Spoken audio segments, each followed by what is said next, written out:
Bienvenue dans un nouvel épisode du podcast. Aujourd'hui, écrivons demain. Le podcast qui met en lumière les acteurs du nouveau monde et favorise l'éveil des consciences. Je m'appelle Katia, je suis l'hôte de ce podcast.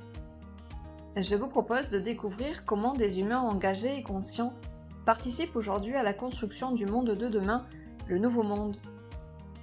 Ils aspirent à un monde plus juste et plus respectueux du vivant. Ils se préoccupent des humains, des animaux et de l'environnement dans lequel ils évoluent et favorisent leur mieux-être. Tels des colibris, ils apportent leur pierre à l'édifice. Ils sont le changement que l'on veut voir dans le monde. Un vendredi sur deux, j'interviewe et mets en lumière l'un d'entre eux pour que vous puissiez connaître son histoire et son talent, comprendre qui il est, ce qu'il fait, comment il est arrivé à faire ce qu'il fait, savoir ce qu'il apporte à ce nouveau monde. Je vous embarque avec moi le temps de cette rencontre, en toute authenticité et humilité. Aujourd'hui, je reçois William Larquet. Il est auteur, parolier et membre du groupe Alios. Il est également le fondateur de l'association Artistes en Herbe et en est le responsable artistique.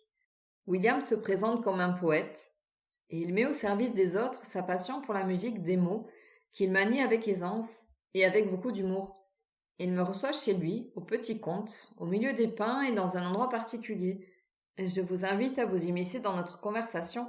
Bonne écoute! Alors bonjour William, je te remercie de participer aujourd'hui à Écrivons demain. Est-ce que tu peux nous dire dans quel endroit est-ce que nous sommes en ce moment? Nous sommes à Hermes et nous sommes dans un ZOM. Alors qu'est-ce qu'un ZOM pour ceux qui nous écoutent et qui ne connaîtraient pas ce lieu? Alors un ZOM, c'est une construction en bois qui a la particularité d'être construite sur la base d'un octogone. Alors octogone parce qu'il y a 8 côtés. Voilà. Mais je me suis trompé parce qu'en fait il en existe à plusieurs côtés. On peut partir de 5 à 12 je crois, si ma mémoire est bonne. Donc celui-ci a 8 côtés, 8 faces. Et donc du coup c'est une structure charpentée qui s'élève sur cette base d'octogone, se rejoint au niveau d'une rosace, voilà, qui est vitrée et qui donne une superbe lumière. Comment t'es venue l'idée de construire ce lieu? Alors quand je suis arrivé dans les Landes, l'idée était de faire un gîte insolite. Donc j'ai cherché des habitats qui soient un petit peu hors du commun. Nous avons déjà implanté une roulotte dans les Riales. Donc les Riales, c'est un endroit au milieu de la forêt des Landes, c'est une sorte de clairière dans laquelle il y a des chênes et une habitation. Ma maison est une ancienne maison de gémeurs, de résiniers, des personnes qui saignaient les pins pour en récolter la résine. Ils n'étaient pas forcément résiniers, mais gémeurs, je préfère le terme parce que... Pour pas qu'il y ait de confusion. Voilà, on ne se résigne pas. Donc l'idée effectivement était de créer un endroit particulier, c'est le mot que tu as utilisé. Et ce ZOM, alors tu parles de logement insolite, on ne peut pas y dormir. Non, la roulotte est réservée au gîte. On a d'ailleurs une activité de gîte avec cette roulotte-là. Et le ZOM, lui, est réservé aux activités de l'association Artistes en Herbe. Alors, est-ce que tu peux nous présenter ton association? L'objet d'Artistes en Herbe est d'animer le lieu en y créant des chansons et en y ayant des activités de bien-être et de développement personnel qui tournent en principe autour de la voix et du son. Est-ce que tu veux bien nous expliquer plus en détail ce que tu y proposes concrètement? Alors, pour ce qui est de la voix, nous avons proposé des ateliers de coaching vocal. Nous animons aussi un atelier d'écriture de chansons avec le groupe Alios. J'y anime moi des ateliers d'écriture traditionnels, enfin plutôt ludiques, suivant ma personnalité, que j'ai appelé dompter les animaux. Et pour ce qui est du développement personnel et du bien-être, nous avons des activités de coaching vocal, je l'ai dit, de voyage ou de bain sonore, le plus souvent, ce qui marche bien vu la configuration du lieu. Comment t'es venue l'idée de créer cette association? J'avais envie de faire vivre cet endroit. Moi, je m'y sentais bien, je trouvais que c'était un endroit qui était propice à la créativité et au bien-être. On se sent bien au milieu des chênes ici. C'est paisible, on a un environnement, on est dans un petit village, mais on est loin du bourg, donc on est déjà très tranquille. c'est calme et serein ici et ça m'a fait déjà du bien à moi et j'avais envie de le partager. Tout en tournant autour de ces activités qui me parlent aussi, d'écriture ou de bien-être à travers le son et la musique. Et la voix, bien entendu. Oui, puisque tu es auteur parolier, donc les mots, la musique, ça te parle. Donc, oui. Tout autour de ça, finalement. Ça a été l'élément déclencheur, oui. Je me suis dit qu'en arrivant ici, j'essaierai de vivre de ma passion qui me suit depuis longtemps.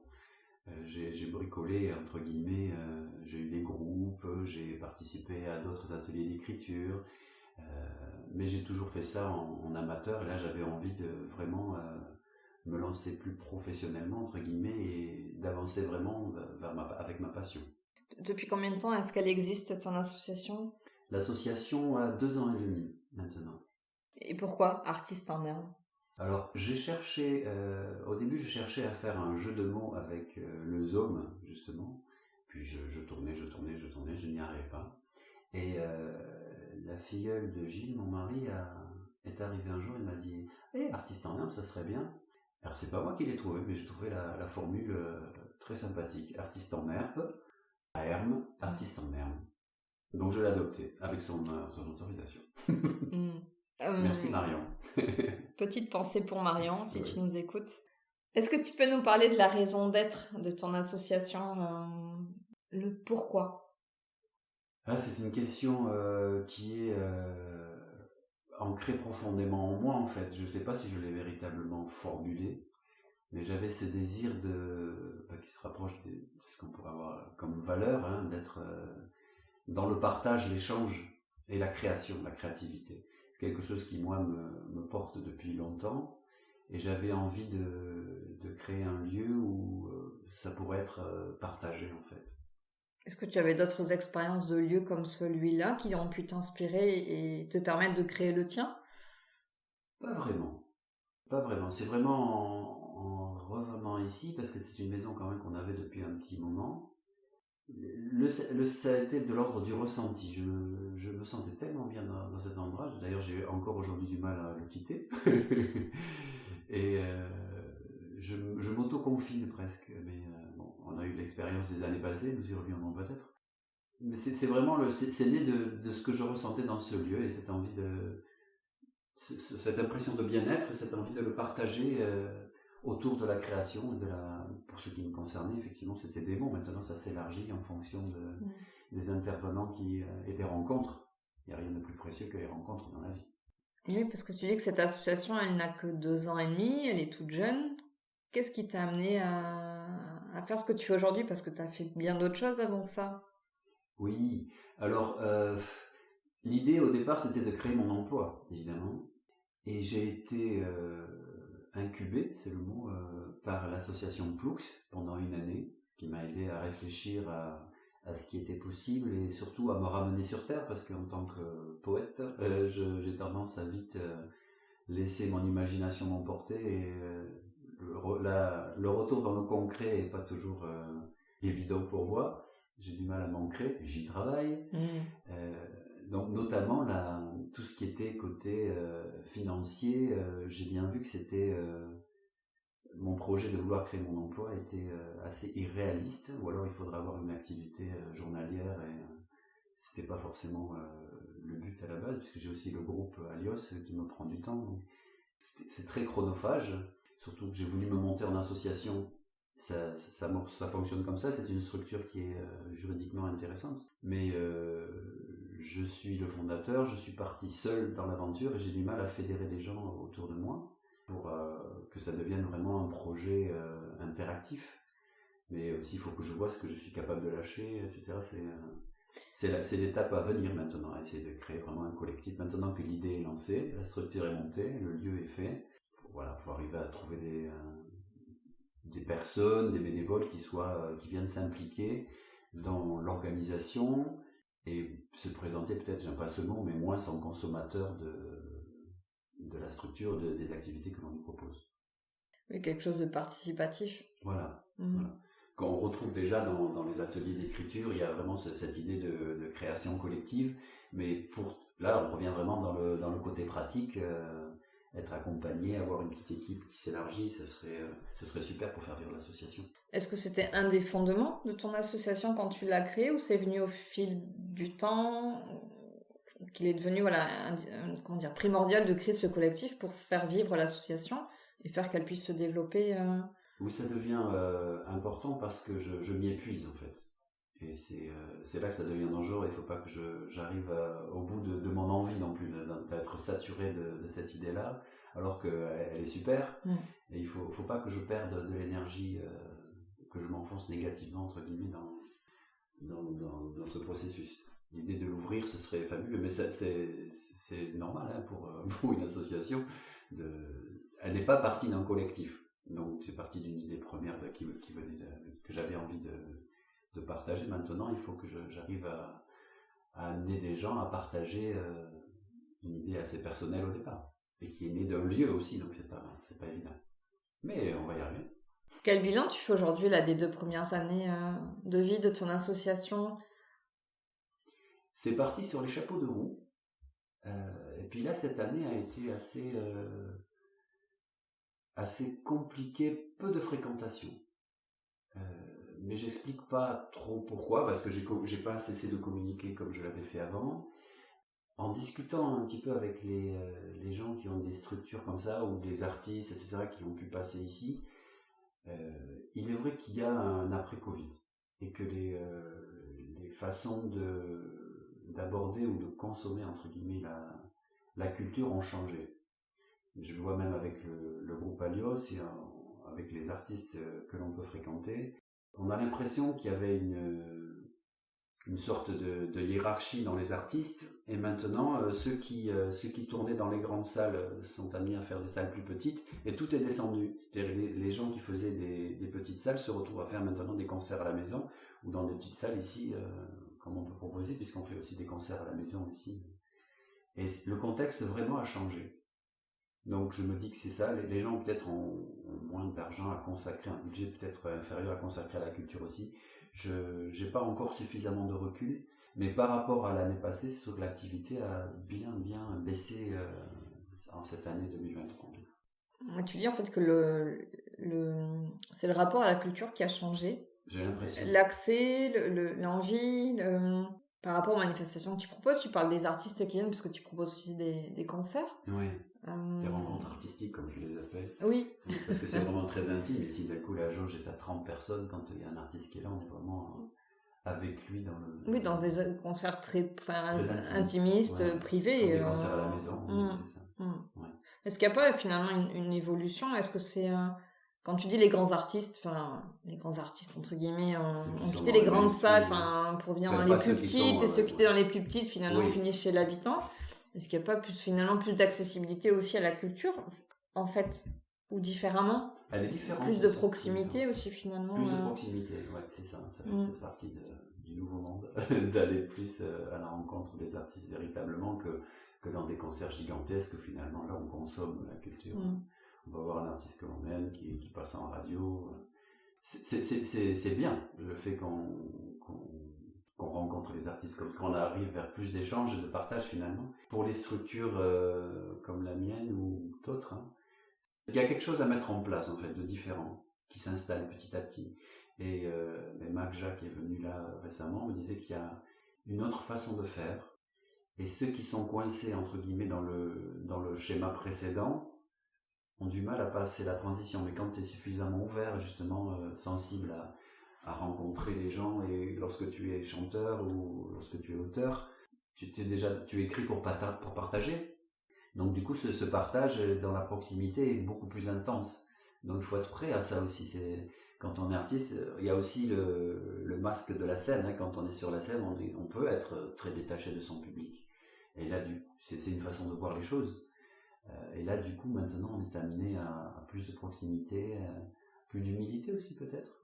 Et c'est pas du tout inintéressant. Mais je pense qu'il y a encore une phase de transition, et on est dedans, on n'est pas sorti de ça, rien ne s'est installé encore, tout est à créer en fait, ce qui reste passionnant aussi. Oui, il y a quelque chose qui est en mouvement, parce que tu dis il y a comme un avant et un après Covid.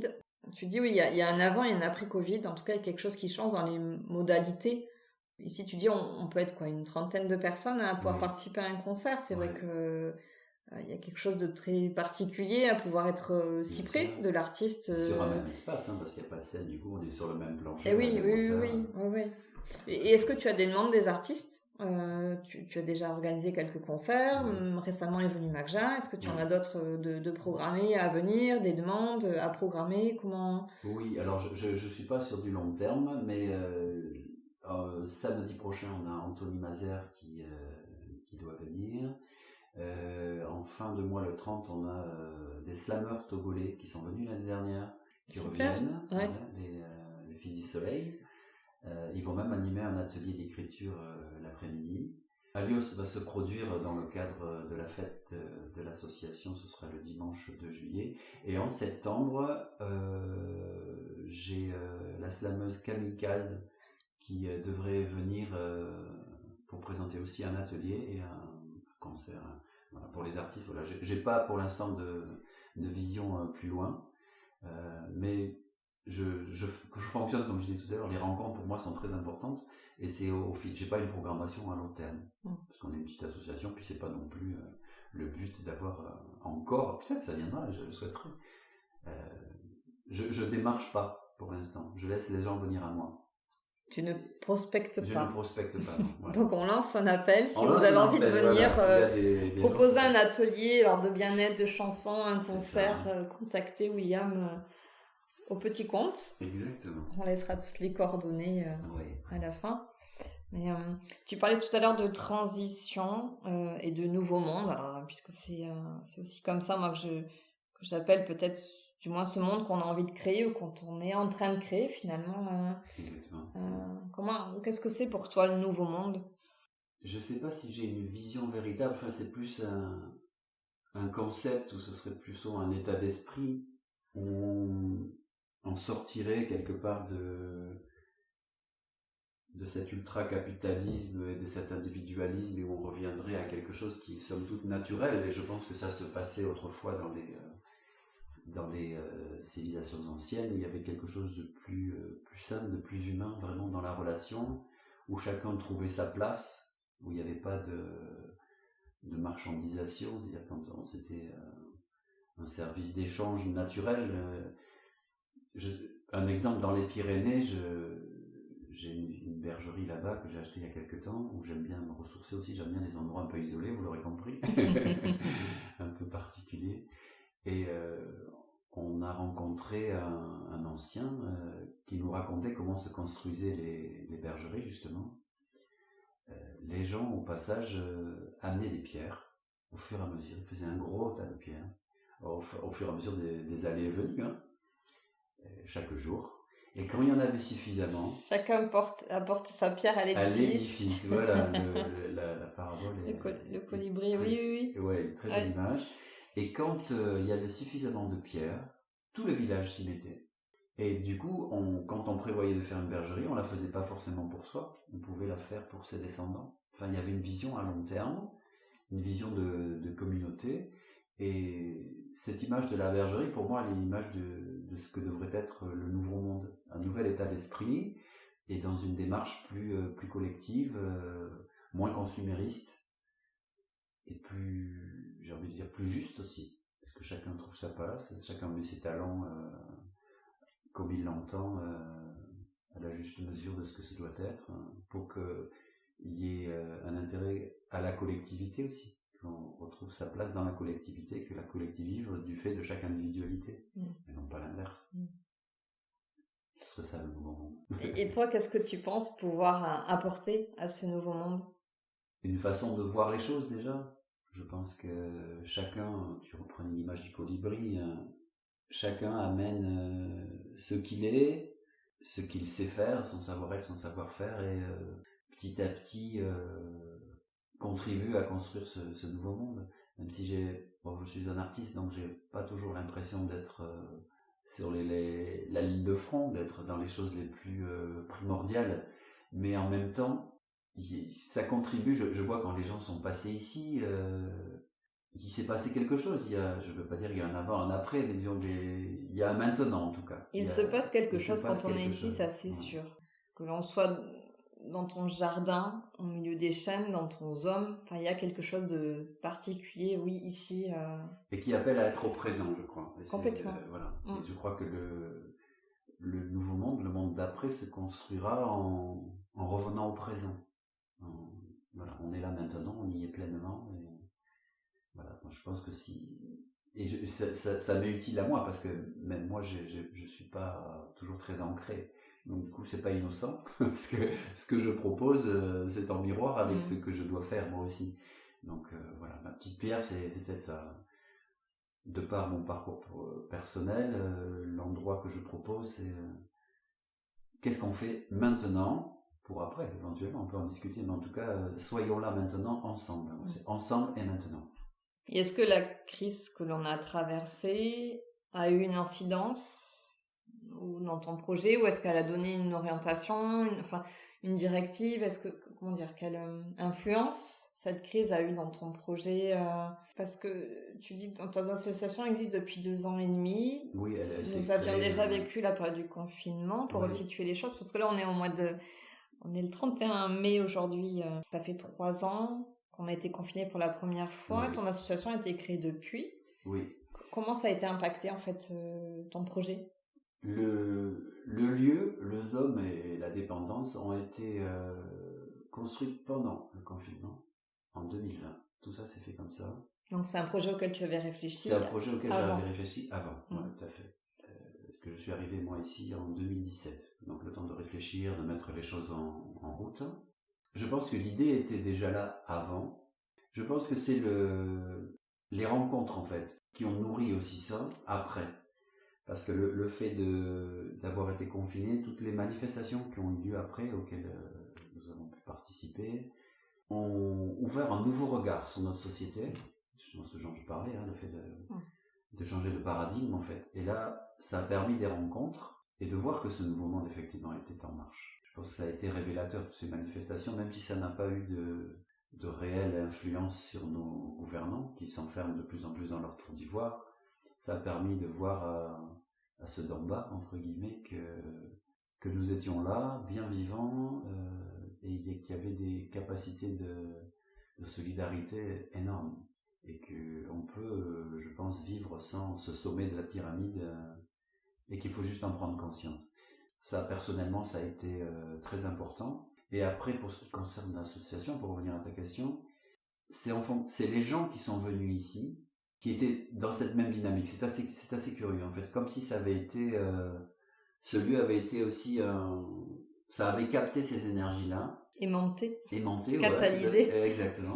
Et que du coup, ça a trouvé sa raison d'être parce que c'est le profil des gens que j'ai pu rencontrer dans les manifestations, dans cette démarche-là de résistance, qui se retrouvent un petit peu ici, mais dans une sorte de bulle. Ici, quand on vient ici, on se met dans une bulle, en fait. On en repart nourri ou pas. Oui, on est comme hors du temps. Il y a quelque chose qui se passe. Oui. Ouais. C'est assez difficile à décrire. Voilà. Oui, il faut le ressentir, il est vrai. Ouais. Il faut venir pour se rendre compte du bien-être qu'on peut ressentir et de cette sensation d'être hors du temps, d'être dans un ailleurs. Un ailleurs et un présent à la fois, parce que ça a quand même une existence. C'est assez curieux, c'est indescriptible. Ça nous laisse sans voix. Comment tu imagines que ça puisse évoluer ici pour toi et pour l'association? Est-ce que tu as des projets? Est-ce que... Le but, ce serait de continuer ces activités-là, évidemment, le plus longtemps possible.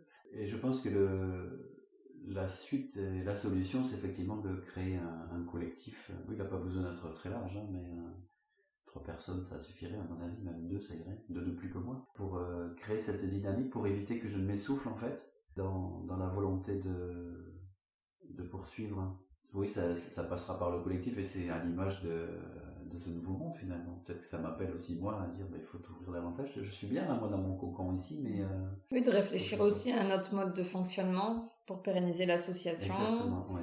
En faire bénéficier encore à d'autres. Un large nombre de personnes. Ouais.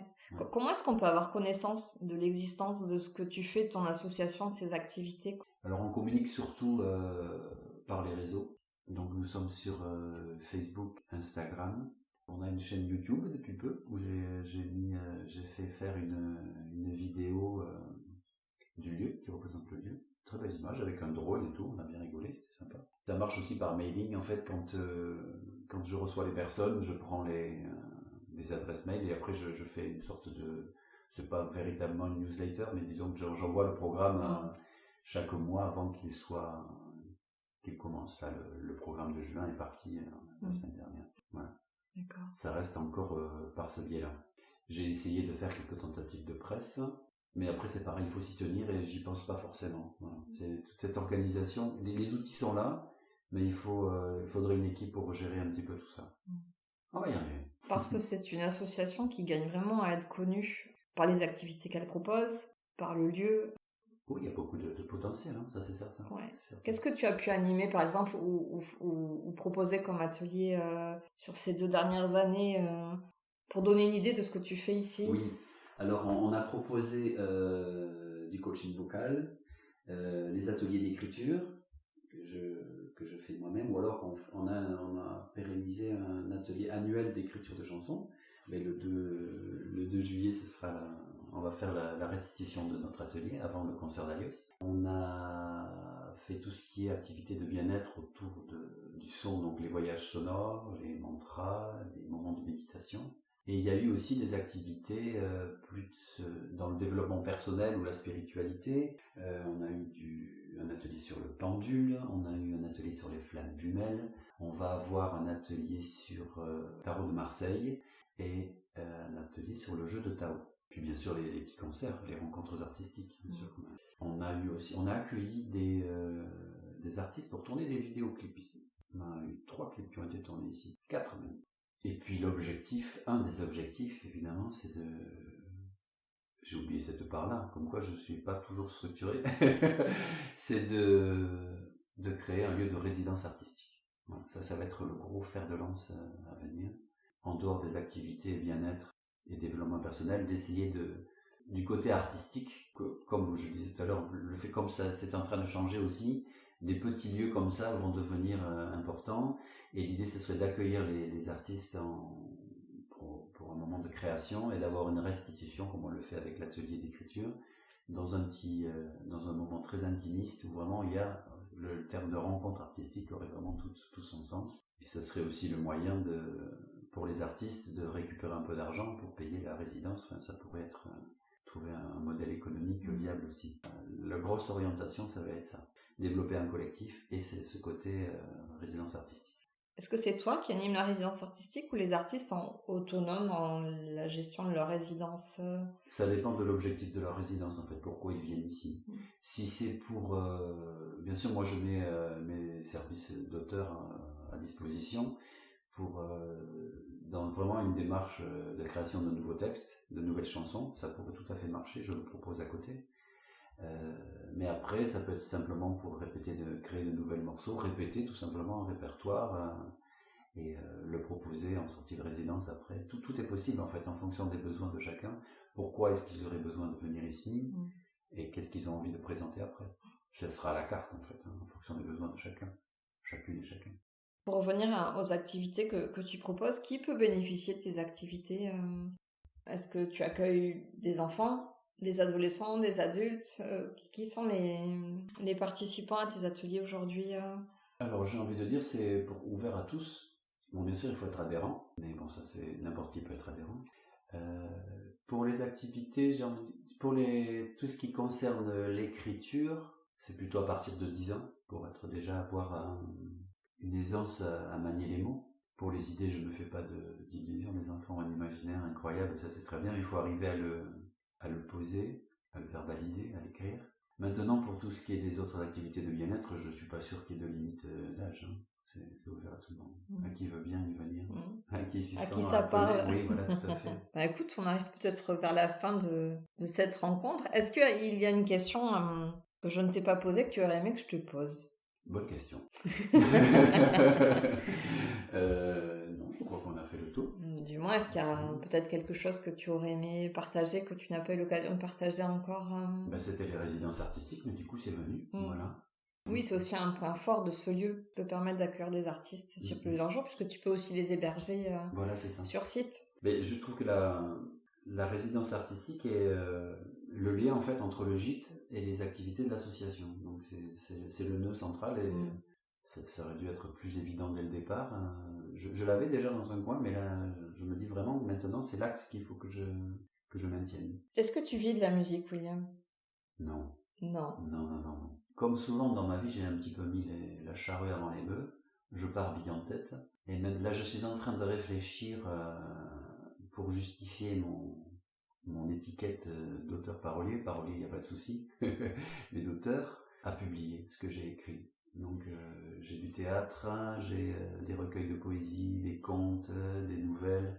Voilà, il faut que je fouille dans mes tiroirs. Ça fait des années que je le dis, que je procrastine.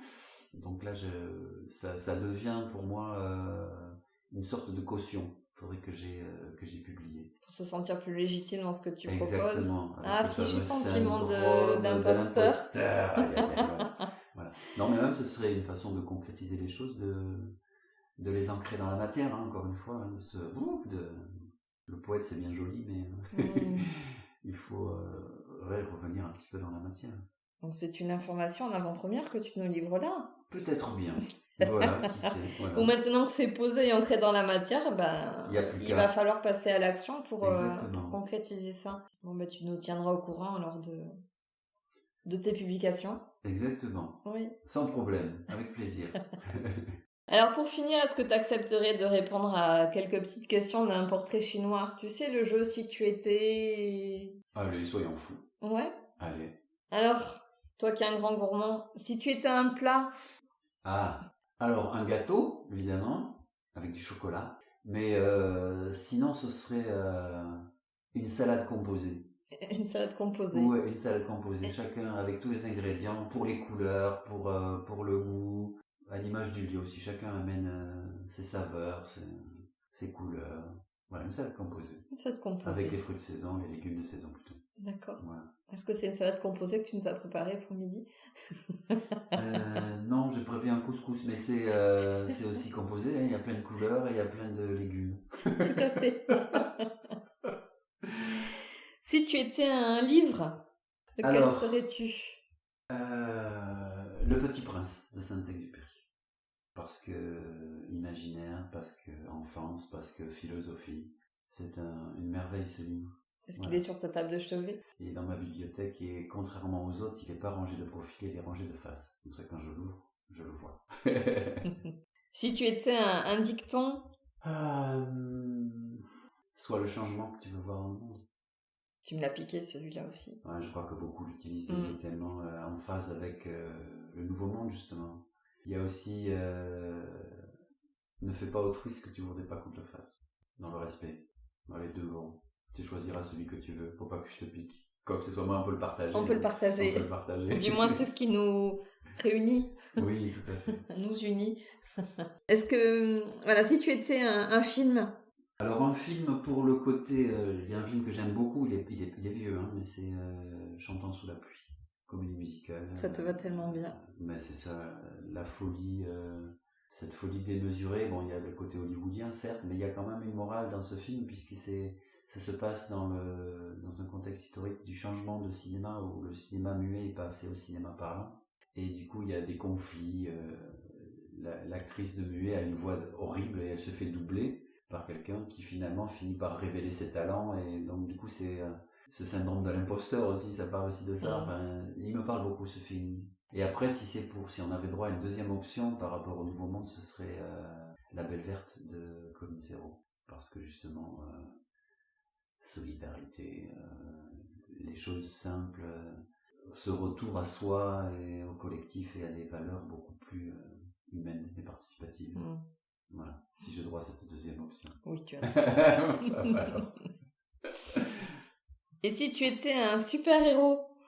Alors moi j'ai un problème avec les super-héros, je ne les aime pas. Parce que souvent ils sont dans l'archétype et ils sont toujours... c'est toujours le sauveur. Eh bien, alors je pense justement avec le Nouveau Monde, on a peut-être moins besoin de super-héros, il faut qu'on revienne à soi et qu'on se dise qu'on a, justement avec ce fameux syndrome de l'imposteur, dire on a toutes les capacités en soi et si on les a pas, dans le collectif on peut les trouver, mais pas aller chercher un sauveur Voilà, ça me dérange. Enfin, pour moi, ça fait partie de l'ancien monde, ce côté de super-héros. Mais quand même, pour répondre à ta question, j'aurais envie de... Ça va être complètement surprenant, mais ce serait la Panthère Rose. L'anti-héros, justement. Mais ça te va aussi tellement bien. J'adore la Panthère Rose. Oui, c'est ça, la Panthère Rose. C'était mon doudou quand j'étais petit, j'avais une Panthère Rose. J'en avais une aussi. Ah. Voilà. Oui, la Panthère Rose, parce que justement, les films sont toujours construits avec cette nonchalance, et puis toujours ces synchronicités, elle est toujours au moment où il faut pas qu'il y ait une poutre qui balance, ou des comme ça. Enfin, c'est cet univers des dessins animés où tout se passe, tout est millimétré, et on arrive à traverser un décor de chaos sans problème. Ou alors, elle est justement la bête noire du petit bonhomme là, qui est toujours dessiné pareil. Et c'est non, c'est la Panthère Rose. C'est l'anti-héros. C'est un héros anti-héros. Donc s'il fallait en trouver un, ce serait celui-là. Merci William pour ta participation. Merci à toi de m'avoir invité à ton émission. Bien écoute, merci beaucoup pour votre écoute. J'espère que le parcours de William vous aura inspiré. N'hésitez pas à le contacter directement sur ses réseaux. Vous trouverez tous les liens pour le contacter dans la description de cet épisode. À bientôt. À bientôt. J'espère que vous aurez pris plaisir à nous écouter. Si vous avez aimé cet épisode et que vous souhaitez continuer à découvrir les histoires de ces acteurs du Nouveau Monde, n'hésitez pas à vous abonner. Et si vous voulez être tenu informé de la sortie du prochain épisode, abonnez-vous à mon profil sur LinkedIn. Merci d'avoir pris le temps de passer ce moment avec nous. Je vous dis à très vite pour un nouveau témoignage d'une belle âme.